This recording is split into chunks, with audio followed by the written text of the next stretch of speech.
Olá, sejam muito bem-vindos, sejam muito bem-vindas a mais uma aula de Física da disciplina Física Geral 3. Será a nossa última aula do semestre. E o tema da aula de hoje está muito bem fundamentado no capítulo 30, do terceiro volume da obra Fundamentos de Física, Halliday, 10ª edição. Vamos falar do conceito de indução e indutância.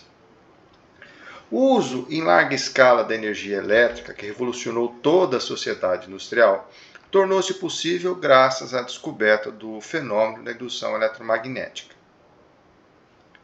Em 1831, Michael Faraday, em Londres, e Joseph Henry, em Nova York, de modo independente, descobriram esse importante fenômeno físico. Antes de definir a lei da indução de Faraday, vamos discutir um dos experimentos simples propostos por ele. Aqui nós temos um amperímetro e 3 bobinas, uma com 10 e 100 espiras. Nós temos também uma barra magnética e vamos começar conectando o amperímetro à primeira bobina, contendo apenas uma única espira. Agora que a bobina está conectada ao amperímetro, nós vamos movimentar a barra magnética para dentro e para fora da espira. Perceba que, quando movimentamos rapidamente a barra, observamos um pequeno movimento da agulha do amperímetro, um movimento sutil, suave. Agora vamos conectar a bobina com 10 espiras.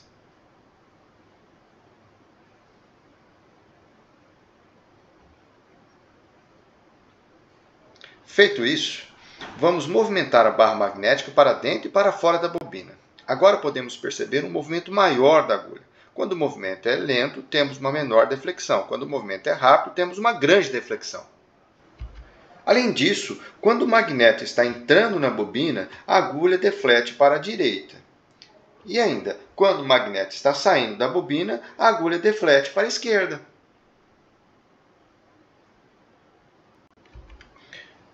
Note também que quando o magneto permanece imóvel, não há movimento da agulha, indicando que nenhuma corrente está fluindo.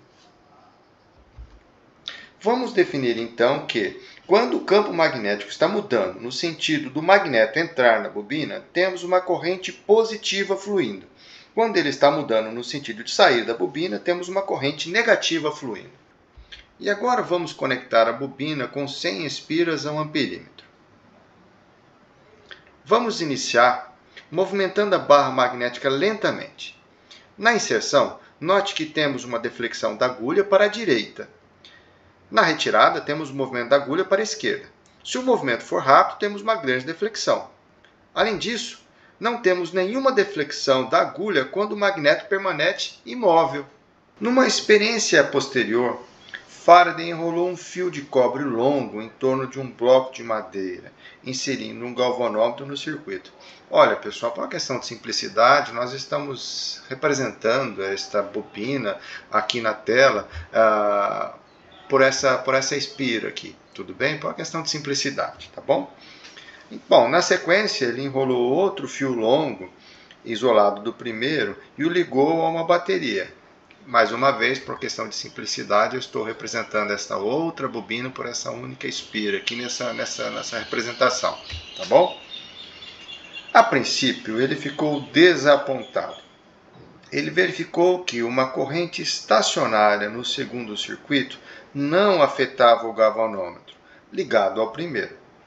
Faraday notou, porém, que aparecia uma deflexão no galvanômetro quando, e só quando, o outro circuito era ligado ou desligado, ou seja, a corrente era induzida pela variação de campo magnético devido ao outro circuito. Foi justamente para encontrar a lei quantitativa da indução que Faraday introduziu o conceito de linhas de força, definindo o que hoje corresponde ao fluxo de campo magnético através de um circuito. Nesse sentido, consideremos uma única espira C de fio imersa num campo magnético B e orientada como indicado na figura. O fluxo de B através da espira, então, ele é dado a partir da integral de superfície do produto escalar de B com o vetor diferencial de área dA, onde esse vetor diferencial de área nada mais é que dA na direção do vetor n unitário, onde A é qualquer superfície de contorno C orientada. A orientação do vetor diretor n corresponde à de C. O fato de que o fluxo de C só depende de C e não da escolha de A decorre do fato de que a integral de caminho fechado do produto de B escalar dA tem que dar zero para qualquer superfície fechada. Seja R maiúsculo a resistência da espira C, a lei de Faraday estabelece que uma corrente I é induzida em C quando o fluxo sobre C variar no tempo, ou seja, I é igual ao negativo do inverso da resistência multiplicado pela derivada no tempo do fluxo magnético. Multiplicando os dois lados dessa equação por R, verificamos que R vezes I é igual a menos a derivada do fluxo magnético ao redor de C. Ou seja, a existência dessa corrente na espira está associada, como sabemos, a uma FEM, uma força eletromotriz. E, de fato, o produto de uma resistência vezes essa corrente induzida tem dimensão de voltagem. De fato, é a FEM induzida.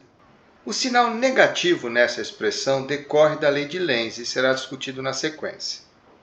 A variação temporal do fluxo magnético ao longo de C pode ser devida ao movimento relativo de C através do campo magnético constante ou à própria variação de P com o tempo, o seu circuito permanecendo fixo, ou ainda a própria deformação do circuito, né?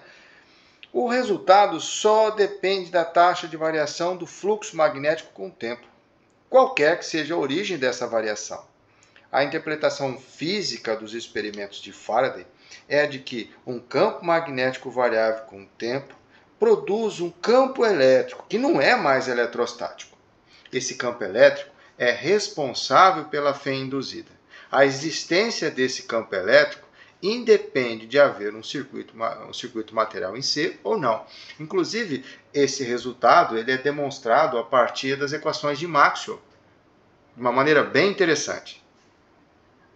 Vamos agora discutir a interpretação do sinal negativo na lei da indução, que é devida ao físico estoniano de etnia alemã Henrik Friedrich Emil Lenz. Para isso, consideraremos uma espira plana condutora C orientada com a normal ao seu plano. E suponhamos que se aproxime dela um ímã permanente, com o polo norte voltado para a espira. Como o campo magnético B do ímã, neste caso, tende a ser antiparalelo ao vetor normal, temos que o produto escalar B escalar N ele é negativo. Consequentemente, o fluxo φ do ímã através de C ele vai ser negativo também. À medida que o ímã vai se aproximando, é natural que o módulo do fluxo aumente, o que, para um fluxo negativo, implica que a sua derivada ela é negativa.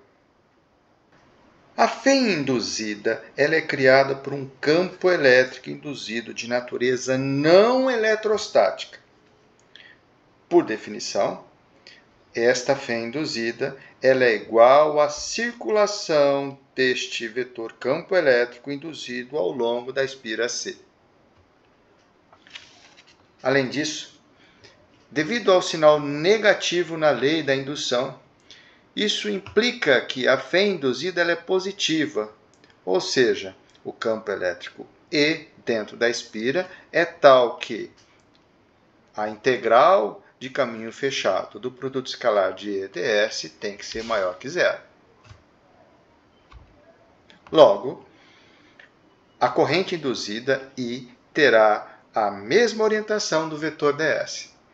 Mas isso equivale, como se vê em tela, a criar na espira um dipolo magnético cuja face norte aponta para a face norte do ímã, produzindo, portanto, uma força magnética de repulsão sobre o ímã. que tende a afastá-lo da espira, opondo-se ao seu movimento. O sentido da corrente induzida é aquele que tende a se opor à variação do fluxo através da espira. Essa é a lei de Lenz que dá a interpretação do sinal negativo. Se o ímã se afasta da espira em lugar de se aproximar, isso corresponde a uma derivada do fluxo positivo. E a fé induzida, ela é negativa neste caso, produzindo uma corrente induzida também negativa na espira. A face sul do dipolo correspondente agora aponta para o ímã, tendendo a atraí-lo de volta, ou seja, novamente opondo-se à variação de fluxo através da espira C. A lei de Lenz está diretamente vinculada ao princípio da conservação de energia. Com efeito, se a fé induzida tivesse sinal oposto ao da lei de Lenz, ela tenderia a favorecer a variação de fluxo. No exemplo do ímã, cuja face norte se aproxima da espira, uma corrente em sentido oposto ao da lei de Lenz criaria uma face sul na espira, atraindo o ímã para ela e acelerando o seu movimento. Ela ganharia energia cinética e, ao mesmo tempo, produziria calor por efeito Joule através da corrente induzida na espira, violando a conservação de energia. Para um ímã em queda livre, em direção à espira, a conservação de energia exige que a energia dissipada pela corrente induzida por efeito Joule se obtenha à custa de uma redução de energia cinética do ímã, ou seja, o campo magnético da corrente induzida deve tender, portanto, a frear o ímã em conformidade com a lei de Lenz. Analogamente, consideremos um pêndulo metálico suspenso de um ponto P, que durante a sua oscilação penetra numa região onde existe um campo magnético perpendicular à tela, por exemplo, entre os polos de um eletroímã. A figura em tela mostra que serão induzidos no disco metálico correntes que tendem a se opor à variação do fluxo através dele. Essas correntes induzidas são circulares e perpendiculares a B. Por dissiparem energia por efeito Joule, graças à resistência do metal, são conhecidas como correntes parasitas. Estas são as chamadas correntes de Foucault. As correntes do Foucault equivalem a uma força de atrito viscoso e tendem a frear o disco como se ele estivesse penetrando num fluido viscoso, mel, por exemplo. Podemos reduzir grandemente este efeito cortando uma série de fendas no disco do pêndulo, como um pente, como neste caso aqui. Com efeito, neste caso, reduzimos muito o fluxo magnético nas partes metálicas e, ao mesmo tempo, obrigamos cada corrente a percorrer um caminho mais longo, aumentando a resistência e diminuindo correspondentemente a intensidade das correntes de Foucault induzidas.